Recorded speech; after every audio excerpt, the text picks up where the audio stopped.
right. Who you gonna do next? I got to go with the Browns just because. Okay. I got some stuff to say about them. Oh man. So the Browns, everything that happened this year, with the whole obviously the trade for Desean, and then Baker was he felt like he didn't fit in or he wanted to get out, so took a while, but they ended up trading him to Carolina. So now you think you have your starting quarterback, and then they come out with even though they traded for him, they knew the allegations that were going on and all the suits and everything like that. They still traded for him and ended up having, he still has these issues, and then eventually they get a 6-game suspension, which the NFL appealed, and now they're trying to get, at least from what I've been hearing, a full season. Full season. Who knows? He should. Right. He should. But who knows what's going to happen there?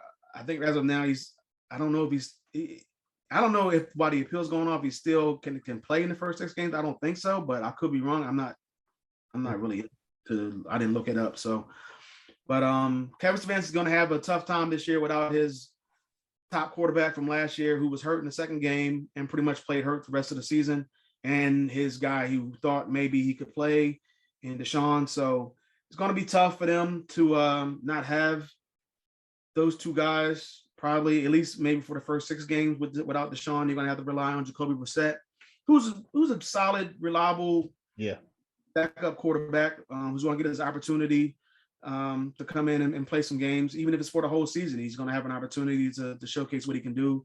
And maybe this is like an audition for him for next season with some teams out there that might need a quarterback next year. Yeah. I think he's a really solid backup quarterback. He's learned from Andrew Luck, and he was under him for a little while, and he's been around the game for a while. So I think as a veteran quarterback, this is unless they go out and they trade for Jimmy Garoppolo, I mean, this is a perfect opportunity for. He was on the Patriots, wasn't he too? Yeah, he was.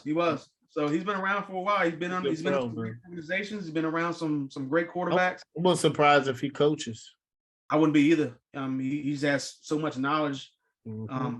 I mean, you have to have knowledge playing under Bill Belichick. So, so he's definitely in the right hands. Kevin Stefanski is definitely in the right hands when it comes to one of the better backup quarterbacks. But this is going to be a tough year for him just because of everything that's been going on. I'm not even going to get into the whole money thing, and they paid Desean. That's whatever. So, other than that, man, like the offensive line should be a little bit healthier this year. They went out and they re-signed Chris Hubbard. They picked up another offensive guard, I believe, Ethan Pocket, whatever his name is. Yeah. So they went out and got him. They kept Njoku. They go out and obviously they trade for Amari Cooper, which looked good maybe early when they had Baker Mayfield and then when they had Desean, but maybe not now. And I don't even think Amari is the number one, or I don't think he's a top 20 wide receiver. Basically, is what I'm trying to say. I don't think Amari is a top 20 wide receiver. I would take at least 20 guys above him. To him. Not saying that he can't be really, really good or can't have a really good season. I think this year he's going to be the guy. So he has to come out and showcase what he can do and showcase why he's has the contract or has the contract that he has. But I just never been a fan of Amari Cooper. But obviously they had 2 good running backs. I know Kareem Hunt he asked for a trade and they denied him. So I don't think he's going anywhere for a while. But I can NBA. Yeah, I can understand why he wants to be out. I mean, he wants to be the star back of his own team, having to share the backfield with Nick Chubb. I mean, but and when he comes in, he's still he's still got it. Like he can still be the number one guy for a team. So I can understand that. On the defensive side, obviously you go out and you re-sign Clowney, which is something that I thought they needed to do. Because that defensive side with him and Myles Garrett is going to be really, really good. So two edge rushers right there that can wreak havoc on the quarterbacks. Denzel Ward is a really good corner. Mhm. They signed him. And then you got what's the other guy's name coming back? Newsom, No, John Johnson, yeah, Greg. John Johnson. You got Newsom and John Johnson, and you got Denzel Ward. Did I say Denzel Ward already? Yep. I'm bugging.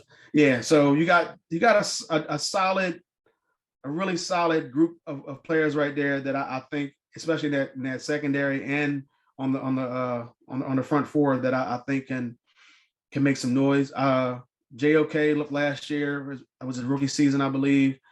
He played really well for his first year to me. But I just think it all comes down to the quarterback. Like if the quarterback is there, or if they get good quarterback play from Brissett, or maybe even if they go out and they trade for Garoppolo, I think it's going to be really good for them.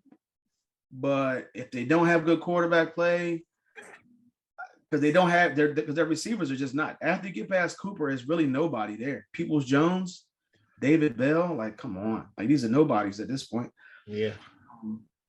So I mean, maybe if Deshaun was there, he could have made something out of nothing with those guys. But without Deshaun, it's going to be more problematic for them. I actually had the Browns going 9-8, but I think after everything that's been going on, and their first six games are pretty much easy games. Panthers, Jets, Steelers, Falcons, Chargers, Patriots. I mean, they could go 3-3 in those games. Say them again. The Panthers. At the Panthers, home to the Jets, home to the Steelers, at the Falcons, home to the Chargers, home to the Patriots. So they get 4 home games. They can go 3-3 or 4-2. Yeah, I mean, even with the backup quarterback, I think they could go there. They're going to need to start out at least something like 3-3, 4-2, because after that it just gets a lot more difficult the rest of the way, except for at the Texans, but that's even a road game, and then they go at the Commanders. But that's even a road game. That's like the 2 games on the schedule the rest of the way. Yeah. So, I got them going 8-9. You're a little bit more friendlier than me. The coach, I like Kevin Stefanski. I think he's a good coach. I think he brings he was mentored by Gary Kubiak, and he's one of those coaches like Harbaugh and Shanahan that run the ball a lot more than they're supposed to. Then you got Desean Watson. He's gonna. I think he's gonna get a full year. So I didn't even calculate any. I didn't calculate any Deshaun Watson needs to do this and needs to do that. No, he's not going to play this year, and he should be suspended a full year. Kareem Hunt, he wants a new deal. He was hurt last year. So this is not like the NBA. Most times when players request a trade, the NFL says no. Unless you're like Jimmy Garoppolo, but that's a difference because they have Trey Lance. So, he's a good running back, but I think he wants a new contract, which is fair, but he was hurt last year. Now, if he balled out, it would be different conversation, but he didn't. So you got to go on, what have you done for me lately? So you might have to play out this year. He should get paid, but he has to, you got to pay. You got to play good in the NFL or sports, or even in life. You got to be very good at what you do and stand out, and then people will notice you get paid. That's how it goes, in the words of Dion, look good, you feel good. You feel good, you play good. You play good, they pay good. All right, so then wide receivers, I like Amari Cooper. He's a number one, but something has to be said why Dallas kind of traded him for pennies on the dollar. And maybe they're seeing something that we're not seeing, but he has been declining. he's been declining every year. And I got to give it to Skip Bayless in the Sands for a minute. He's been like, he hasn't shown up in the second half of the season. And maybe Dallas is seeing that. And, he had Dak Prescott, but now you're going to Dak and Jacoby. Nothing wrong with Jacoby. I think Jacoby's a bomb professional. I think he's going to be he's a great backup. And I think he's going to be like Byron Leftwich or, I think he's going to get into the coaching game, and I think he should. Jacoby Brissett, if you're listening, coach after this is done. I think you have a phenomenal mind, and you're a great leader in the locker room. All right, so the receiver core, I don't think it's going to be good. Njoku, he got paid. Now it's time to show up. They believe in him, and I think they should. I think he's a quality tight end, and he has all the tools to succeed. The O-line is going to be good.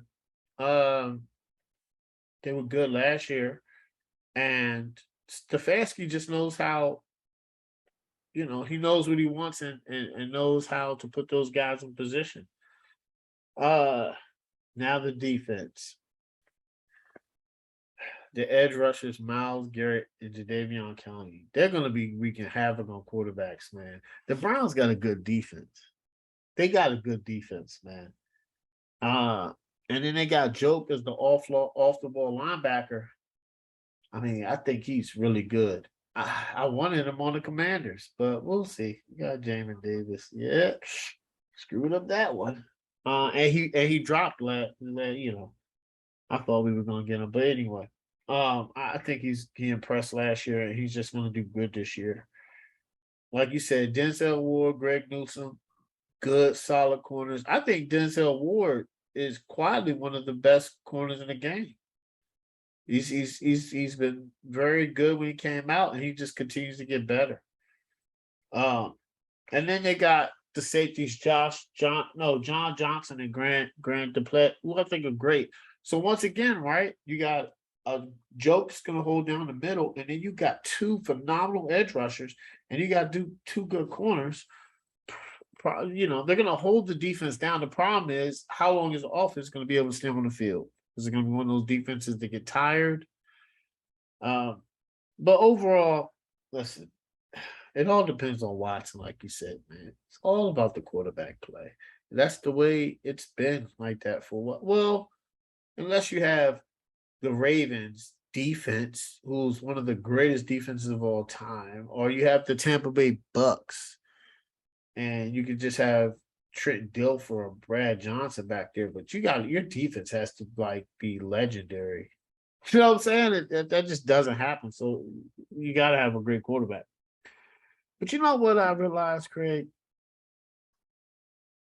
It's always the Browns. It's always something goes on every year with the Browns. If we've been doing this for a second, where we've been like, all right, the Browns are going to be good this year. Nope. The Browns are going to be good this year. They make it to the playoffs. And I was like, okay, they made it to the playoffs. They beat Pittsburgh. They're going to be good. Nope. This year, they get Desean Watson. He's suspended for 17 games, as he should be. It's always something, It's always something with the Browns.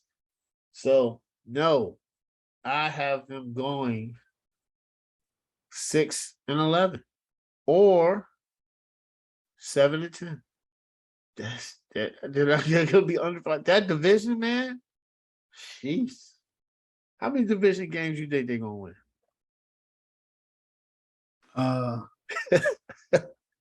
Just in the division, just in the division. I got them winning 2. Yeah. All right, 2 out of 4. All right. 2 and 4. I mean, I think they get one on Pitt and maybe one on Ball. Maybe one on Cincinnati. But they gotta catch Cincinnati early though. If they don't get that one on Cincinnati early, or they might beat Pittsburgh twice. I don't know. I don't know about the Ravens though. I don't think they've beaten the Ravens in a long time. I don't know, man. It's not looking good. Not looking good. All I right, mean, I'm gonna go no, ahead. man, first game will be at the Ravens. That's Oof. his. Oof.